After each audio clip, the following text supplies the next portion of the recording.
নমস্কার বন্ধুরা, আজ তোমাদের সম্পূর্ণ ঘরোয়া উপায় পালক পনির বানিয়ে দেখায়। বেশ কিছুটা জল আমি ফুটিয়ে নেব। এবার এর মধ্যে 1 চামচ দেব বেকিং সোডা। অবশ্যই কিন্তু বেকিং সোডা দেবে, নইলে কিন্তু শাকের রঙটা গড়বড় হয়ে যাবে। দেব 2 চামচ লবণ। এবার জলটা ভালো করে ফুটিয়ে নিয়ে এর মধ্যে দিয়ে দেবো বেছে ধুয়ে রাখা পালং শাকগুলো। তবে পালং শাকের ডাঁটিগুলো একটু ফেলে দিও, বেশি ডাঁটি দিও না, ডাঁটি দিলে তেতো হয়ে যাবে। পাতার পরিমাণটাই যেন বেশি থাকে।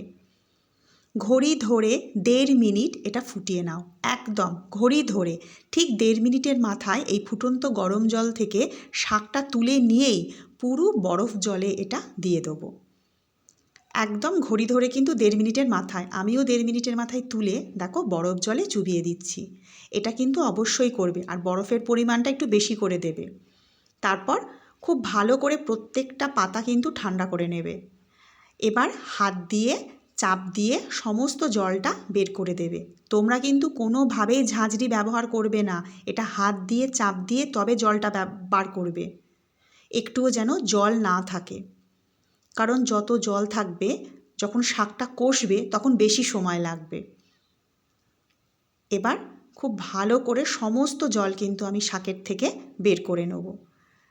যারা লগ্নস কিচেন সাবস্ক্রাইব করেছো তাদেরকে অসংখ্য অসংখ্য ধন্যবাদ। এবার এই জল ঝরানো শাকের সঙ্গে একটা কাঁচা লঙ্কা আর 2 কোয়া রসুন দিয়ে একটা পেস্ট বানাবো। তবে লঙ্কার পরিমাণটা তোমরা বেশি রাখতে পারো।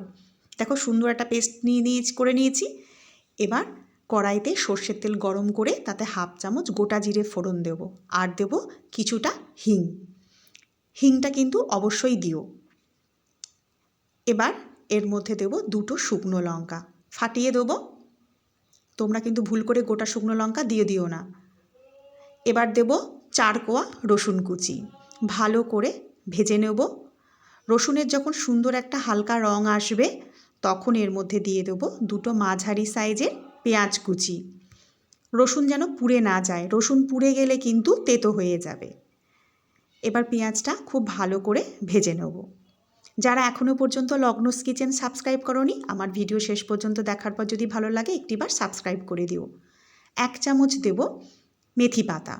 মেথি পাতাটা একটু ভালো করে ভেজে নেব। সুন্দর গন্ধ বেরোলে একটা বড় সাইজের পাকা টমেটো কেটে এর মধ্যে দিয়ে দেবো। এবার অপেক্ষা করব টমেটো যতক্ষণ না গলে যায়। একটু নুন দিয়ে দেবো, দেখবে সাথে সাথে টমেটোটা কিন্তু গলে যাচ্ছে। টমেটোটা গলে গেলে এর মধ্যে দেব কিছু মশলা। দেব 1 চামচ আদা বাটা।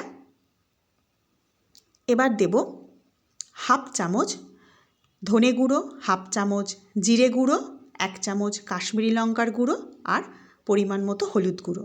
তারপর গ্যাসের আঁচ আস্তে করে দিয়ে এই মশলাটা ভালো করে কষে নেব। জল দিও না, আস্তে আস্তে কষবে। কষা হয়ে গেলে এর মধ্যে দেব 1/4 চামচ গরম মশলার গুঁড়ো। এটাও একটু ভালো করে কষে নেব। এই মশলাটা ভালো করে কষানো হয়ে গেলে এর মধ্যে বেটে রাখা পালং শাকটা দিয়ে দেবো। দেখো আমার পালং শাকের পেস্টটা কিন্তু এখনও পর্যন্ত সবুজ রয়েছে। আমি যেভাবে তোমাদের দেখালাম সেভাবে করবে, তোমাদের পালং শাকটাও কিন্তু দেখবে এরকম সবুজ থাকবে। এবার কিন্তু কোনো রকম এতে জল দেব না। বেশ কিছুটা সময় ধরে এই পালং শাকটা কিন্তু কষতে হবে।